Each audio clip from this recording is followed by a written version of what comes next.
Hello दोस्तों, स्वागत है आपका हमारे चैनल यूपी एग्जाम क्रेजर में। दोस्तों, आज के वीडियो में हम 10 नवंबर से संबंधित उत्तर प्रदेश के सभी एग्जाम्स के लिए मोस्ट इंपॉर्टेंट करंट अफेयर के क्वेश्चंस को डिस्कस करेंगे और हर एक क्वेश्चन से रिलेटेड आपको फैक्ट भी बताएंगे।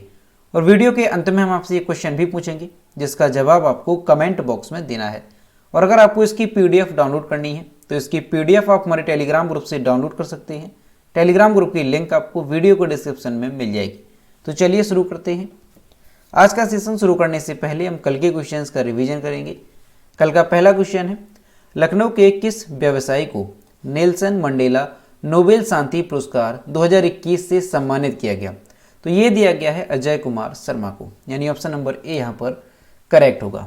अगला क्वेश्चन है, हाल ही में पंडित छन्नूलाल मिश्र को राष्ट्रपति द्वारा किस पुरस्कार से सम्मानित किया गया? इसका जो करेक्ट आंसर है वो है option number B, Padma Vibhushan से। और दोस्तों, उत्तर प्रदेश करंट अफेयर की लास्ट 10 मंथ की अगर आपको PDF डाउनलोड करनी है तो उसकी लिंक आपको वीडियो को डिस्क्रिप्शन में मिल जाएगी। तो वहाँ से आप इस PDF को डाउनलोड कर सकते हैं। इस PDF में हमने जनवरी से लेकर अक्टूबर 2021 तक उत्तर प्रदेश करंट अफेयर के सभी इंपॉर्टेंट क्वेश्चंस को विस्तार पूर्वक बताया है। और दोस्तों, अगर आपको उत्तर प्रदेश करंट अफेयर की केवल अक्टूबर मंथ की PDF डाउनलोड करनी है तो उसकी लिंक भी आपको वीडियो को डिस्क्रिप्शन में मिल जाएगी। तो वहाँ से आप ये दोनों PDF डाउनलोड कर सकते हैं। और PDF डाउनलोड करने में अगर कोई भी प्रॉब्लम होती है तो साइट पर आपको WhatsApp नंबर और ईमेल मिल जाएगा जिस पर आप कांटेक्ट कर सकते हैं। अगला क्वेश्चन है, आजमगढ़ राजकीय विश्वविद्यालय का शिलान्यास कौन करेगा? इसका जो करेक्ट आंसर है वो है option number C, Amit Shah. अगला क्वेश्चन है, 12वें द्विवार्षिक पर्यावरण प्रदर्शन सूचकांक EPI में भारत का विश्व में कौन सा स्थान है? इसका जो करेक्ट आंसर है वो है ऑप्शन नंबर बी, 168वां। अगला क्वेश्चन है, हाल ही में तारक सिन्हा का निधन हुआ, वह एक प्रसिद्ध क्या थे? तो ये एक प्रसिद्ध क्रिकेट कोच थे, यानी ऑप्शन नंबर सी यहाँ पे करेक्ट होगा। अगला क्वेश्चन है, किस देश के स्वास्थ्य नियामकों ने रोग सूचक कोविड-19 के मामलों के इलाज के लिए दुनिया की पहली गोली को मंजूरी दे दी है? इसका जो करेक्ट आंसर है वो है ऑप्शन नंबर ए, ब्रिटेन ने। अगला क्वेश्चन है, किस देश की न्यायाधीश हिलेरी चार्ल्सवर्थ को अंतर्राष्ट्रीय न्यायालय के लिए चुना गया है? इसका जो करेक्ट आंसर है वो है ऑप्शन नंबर बी, ऑस्ट्रेलिया। अगला क्वेश्चन है, चीन की स्पेस वॉक करने वाली पहली महिला अंतरिक्ष यात्री कौन है? इसका जो करेक्ट आंसर है वो है option number V, Wang Yaping. आपको अच्छे से ध्यान रखना है, ये चीन की पहली महिला अंतरिक्ष यात्री हैं जो कि स्पेस वॉक करने वाली बन गई हैं। अगला क्वेश्चन है, विश्व रेडियोग्राफी दिवस कब मनाया जाता है? तो ये मनाया जाता है 8 नवंबर को, यानी ऑप्शन नंबर सी इस क्वेश्चन का करेक्ट आंसर होगा। तो दोस्तों, ये थे कल के क्वेश्चंस जिसका हमने रिवीजन किया। अब हम शुरू करते हैं आज का सेशन। आज का पहला क्वेश्चन है, हाल ही में वाणिज्य मंत्रालय के द्वारा जारी एक रिपोर्ट के अनुसार उत्तर प्रदेश ने लॉजिस्टिक्स संबंधी प्रदर्शन मामले में कौन सी रैंक पाई? इसका जो करेक्ट आंसर है वो है ऑप्शन नंबर बी, 6वीं रैंक। लॉजिस्टिक्स संबंधी प्रदर्शन मामले में उत्तर प्रदेश ने बड़ा सुधार किया है और लॉजिस्टिक प्रदर्शन सूचकांक में 7 अंकों की छलांग लगाई है। और अभी जो उत्तर प्रदेश है इसने 13वें से 6वें स्थान पर आ गया है, यानी इसकी जो रैंकिंग है वो 6वीं रही है। वाणिज्य मंत्रालय द्वारा 8 नवंबर को जारी एक रिपोर्ट के मुताबिक गुजरात लॉजिस्टिक प्रदर्शन सूचकांक में शीर्ष स्थान पर बरकरार है। आपको अच्छे से ध्यान रखना है कि पहले स्थान पर कौन सा राज्य रहा, तो गुजरात जो है ये पहले स्थान पर रहा। इंडेक्स के मुताबिक गुजरात 21 राज्यों की सूची में पहले स्थान पर है। उसके बाद क्रमशः हरियाणा ये दूसरे नंबर पर है, पंजाब ये तीसरे नंबर पर है और तमिलनाडु ये चौथे नंबर पर है और उसके बाद महाराष्ट्र ये 5वें नंबर पर है। यह सूचकांक निर्यात और आर्थिक वृद्धि को बढ़ावा देने के लिए जरूरी लॉजिस्टिक सेवाओं की कुशलता का संकेत है। तो दोस्तों, आपको ध्यान रखना है कि लॉजिस्टिक्स संबंधी प्रदर्शन के मामले में जो उत्तर प्रदेश है उसके देश में कौन सी रैंक रही है, तो उत्तर प्रदेश ये 6वें स्थान पर रहा। और इसमें अगर पूछा जाता है कि पहले स्थान पर कौन सा राज्य रहा, तो आपको ध्यान रखना है गुजरात ये पहले स्थान पर रहा।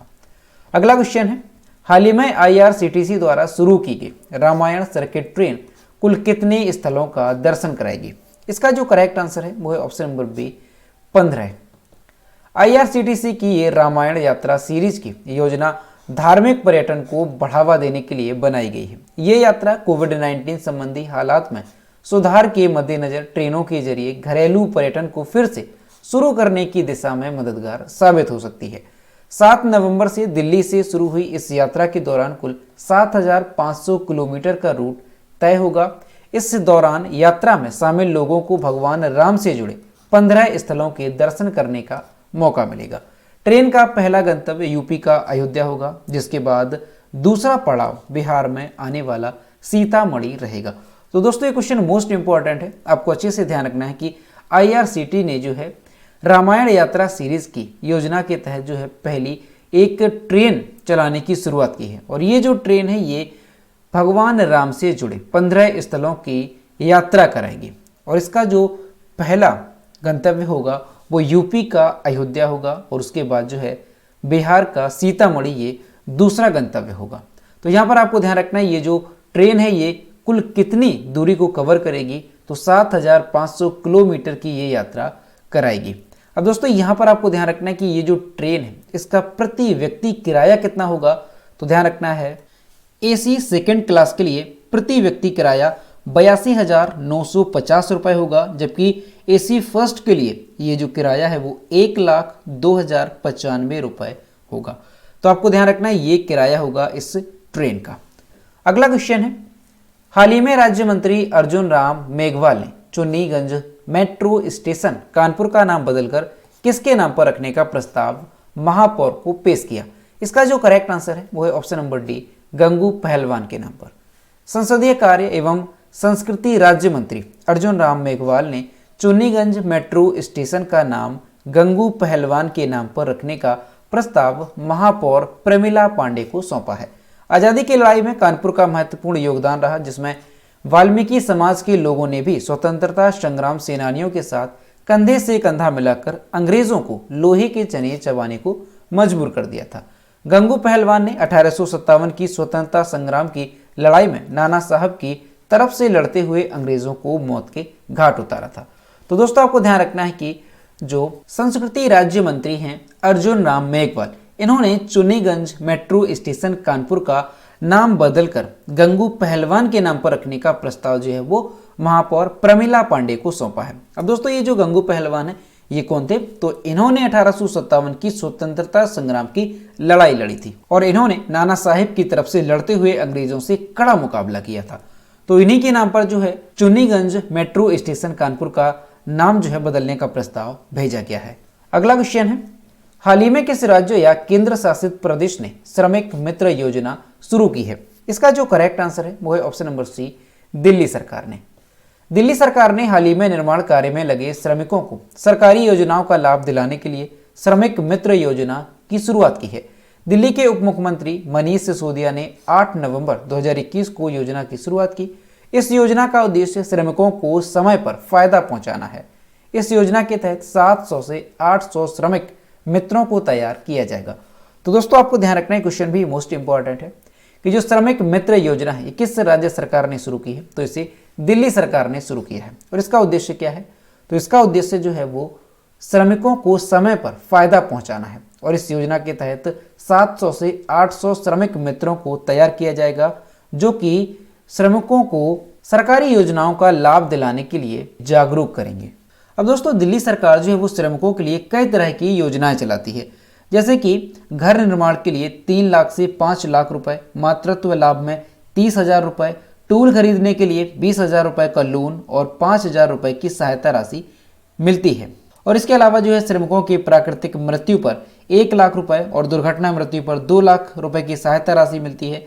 अपंग होने पर 1 लाख रुपए की सहायता राशि मिलती है। और इसके अलावा जो है श्रमिकों व उनके बच्चों के विवाह के लिए 35,000 से 51,000 रुपए तक की आर्थिक सहायता दी जाती है। और इसके अलावा जो वृद्धावस्था पेंशन के रूप में 3,000 रुपए प्रति माह दिए जाते हैं। तो ये जितनी भी दिल्ली सरकार की योजनाएं हैं तो उनके बारे में जो ये 700 से 800 श्रमिक मित्रों को तैयार किया जाएगा, ये जो है श्रमिकों के बीच में जाकर उन्हें दिल्ली सरकार के द्वारा उनके हित के लिए जो योजनाएं चलाई जा रही हैं उनकी जानकारी देंगे, और इससे श्रमिकों को सरकारी योजनाओं का बेहतर लाभ मिल सकेगा।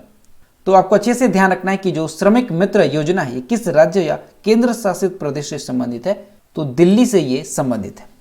अब दिल्ली की यहाँ पर बात है तो ये है मैप में दिल्ली। दिल्ली की कैपिटल है नई दिल्ली। दिल्ली के चीफ मिनिस्टर अरविंद केजरीवाल और दिल्ली के लेफ्टिनेंट गवर्नर हैं अनिल बैजल।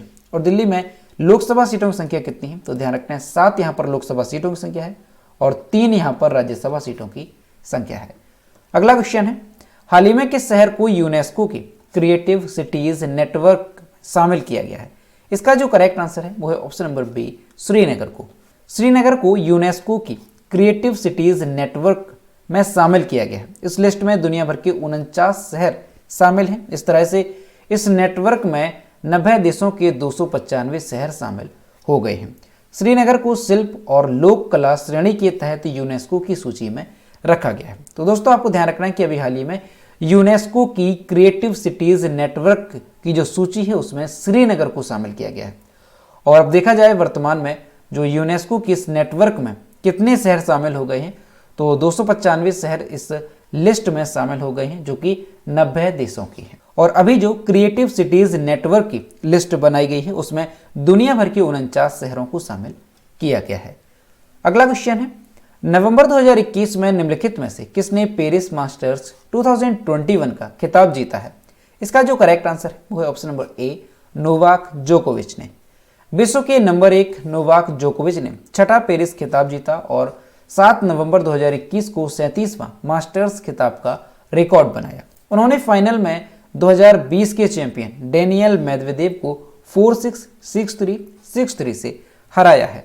मास्टर्स खिताब ने जोकोविच का दूसरा रिकॉर्ड प्राप्त किया जब उन्हें 7वीं बार सीजन के अंत में विश्व नंबर 1 घोषित किया गया। तो दोस्तों आपको ध्यान रखना ही काफी इंपॉर्टेंट होते हैं कि जो नोवाक जोकोविच है उन्होंने 6वां पेरिस खिताब जीता है और 7 नवंबर 2021 को 37वां मास्टर्स खिताब का भी रिकॉर्ड बनाया है। अगला क्वेश्चन है, कर्नाटक सरकार ने मुंबई कर्नाटक क्षेत्र का नाम बदल कर क्या कर दिया है? इसका जो करेक्ट आंसर है वो है option number A, Kittur Karnataka. Karnataka मंत्रिमंडल ने मुंबई कर्नाटक क्षेत्र को कित्तूर कर्नाटक नाम देने का फैसला किया। इसमें 7 जिले शामिल हैं। मंत्रिमंडल ने उत्तर कन्नड़, बेलगावी, धारवाड़, विजयपुरा, बागलकोट, गडाक और हावेरी जिलों वाले मुंबई कर्नाटक क्षेत्र को कित्तूर कर्नाटक नया नाम देने का फैसला किया है। कित्तूर का नाम बेलगावी जिले के ऐतिहासिक तालुका के नाम पर पड़ा है जहां रानी चेन्नम्मा का शासन था और जिन्होंने अंग्रेजों से लड़ाई लड़ी थी। तो दोस्तों आपको ध्यान रखना है कि कर्नाटक मंत्रिमंडल ने मुंबई कर्नाटक क्षेत्र को जो है कित्तूर कर्नाटक नाम देने का फैसला किया है। और ये जो कित्तूर कर्नाटक क्षेत्र है इसमें 7 जिले शामिल हैं। तो वो कौन कौन से जिले हैं तो वो भी आपको ध्यान रखना है। उत्तर कन्नड़ है, बेलगावी है, धारवाड़, विजयपुरा, बागलकोट, गडाक और हावेरी, ये जिले होंगे जो कि कित्तूर कर्नाटक क्षेत्र में शामिल होंगे। अगला क्वेश्चन है, निम्न में से कौन भारत के सबसे तेज 71वें ग्रैंड मास्टर बन गए हैं? इसका जो करेक्ट आंसर है वो है ऑप्शन नंबर सी, संकल्प गुप्ता। शतरंज खिलाड़ी संकल्प गुप्ता देश के 71वें ग्रैंड मास्टर बन गए हैं। उन्होंने सर्बिया में आयोजित एक शतरंज यानी चेस प्रतियोगिता में यह उपलब्धि हासिल की। बता दें कि ग्रैंड मास्टर की उपाधि पाने के लिए एक खिलाड़ी को 3 ग्रैंड मास्टर नॉर्म हासिल करने पड़ते हैं और उसकी लाइव ELO रेटिंग 2500 या इससे अधिक होनी चाहिए। वर्ल्ड चेस फेडरेशन की आयोजित प्रतियोगिताओं में सबसे बड़ा अवार्ड ग्रैंड मास्टर माना जाता है। यह उपलब्धि हासिल करने वाले पहले भारतीय विश्वनाथ आनंद थे जो कि 1988 में ग्रैंड मास्टर बने थे। तो दोस्तों क्वेश्चन मोस्ट इंपॉर्टेंट है, आपको अच्छे से ध्यान रखना है कि शतरंज के खिलाड़ी हैं जो संकल्प गुप्ता, ये देश के 71वें ग्रैंड मास्टर बन गए हैं। और यहाँ पर आपको ध्यान रखना है कि भारत के पहले ग्रैंड मास्टर कौन थे, तो विश्वनाथ आनंद ये भारत के पहले ग्रैंड मास्टर थे। और ये कब ग्रैंड मास्टर बने थे, तो 1988 में ये पहले ग्रैंड मास्टर बने थे।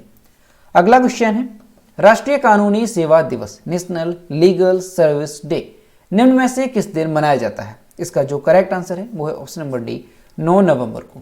राष्ट्रीय कानूनी सेवा दिवस national legal services day Bharat में प्रत्येक वर्ष 9 नवंबर को मनाया जाता है।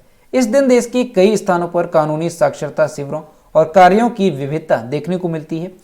इस दिन सरकार तथा गैर सरकारी संगठन के लोग जो है वो कानूनी दिवस से संबंधित कार्यों और शिविरों के आयोजन कराते हैं। इस दिन को मनाने का उद्देश्य समाज के कमजोर वर्गों के लोगों को मुफ्त, कुशल और कानूनी सेवाएं प्रदान करना है। तो दोस्तों आपको ध्यान रखना है कि हर साल 9 नवंबर को राष्ट्रीय कानूनी सेवा दिवस के रूप में मनाया जाता है। अगला क्वेश्चन है, नवंबर 2021 में किसने मेक्सिको सिटी ग्रैंड प्रिक्स में जीत हासिल की? इसका जो करेक्ट आंसर है वो है ऑप्शन नंबर बी, मैक्स वर्स्टप्पन ने। रेड बुल के मैक्स वर्स्टप्पन ने 7 नवंबर 2021 को मेक्सिको सिटी ग्रैंड प्रिक्स में जीत हासिल की और फॉर्मूला 1 चैंपियनशिप में लुइस हैमिल्टन से 19 अंकों की बढ़त हासिल की। 7 बार के विश्व चैंपियन हैमिल्टन मर्सिडीज के लिए दूसरे स्थान पर रहे। यह वर्स्टप्पन की सीजन की 9वीं जीत थी, मेक्सिको में तीसरी और उनके कैरियर की 19वीं जीत थी। तो दोस्तों यहाँ पर आपको ध्यान रखना है कि जो रेड बुल के मैक्स वर्स्टप्पन है उन्होंने 7 नवंबर 2021 को मेक्सिको सिटी ग्रैंड प्रिक्स में जीत हासिल की और ये वर्स्टप्पन की सीजन की 9वीं जीत थी और उनके कैरियर की 19वीं जीत थी। तो इसे भी आपको ध्यान रखना है। तो दोस्तों ये थे 10 नवंबर से संबंधित उत्तर प्रदेश के सभी एग्जाम्स के लिए मोस्ट इंपॉर्टेंट करंट अफेयर के क्वेश्चन जो कि हमने डिस्कस किए। अब हम देखते हैं कल के वीडियो का क्वेश्चन जो हमने आपसे पूछा था। तो ये है कल के वीडियो का क्वेश्चन जो हमने आपसे पूछा था, किस राज्य के कुमाऊं चियोरा ऑयल को जीआई टैग दिया गया? इसका जो करेक्ट आंसर था वो ऑप्शन नंबर ए था, उत्तराखंड। और लगभग सभी स्टूडेंट्स ने इसके सही जवाब किए। और मैं आपसे हर रोज कहता हूं कि जो भी क्वेश्चन आपसे पूछा जाए तो सभी लोग उसका आंसर जरूर किया करो। तो ये है आज का क्वेश्चन। अमेरिकी data intelligence firm the morning consult के सर्वे के मुताबिक दुनिया के विभिन्न नेताओं में किसे सर्वे में प्रथम स्थान प्राप्त हुआ है? ऑप्शन नंबर ए है नरेंद्र मोदी, बी है स्कॉट मॉरिसन, सी है बोरिस जॉनसन और डी है जो बाइडेन। तो इसका जो भी करेक्ट आंसर है वो आपको कमेंट बॉक्स में बताना है और आप लोग आंसर जरूर किया करो। दोस्तों हर रोज मैं आपसे आंसर करने के लिए इसलिए कहता हूं क्योंकि जब भी आप किसी भी क्वेश्चंस को लिखकर जवाब देंगे तो वो क्वेश्चन आपको हमेशा के लिए याद हो जाता है, इसलिए आप लोग आंसर जरूर किया करो।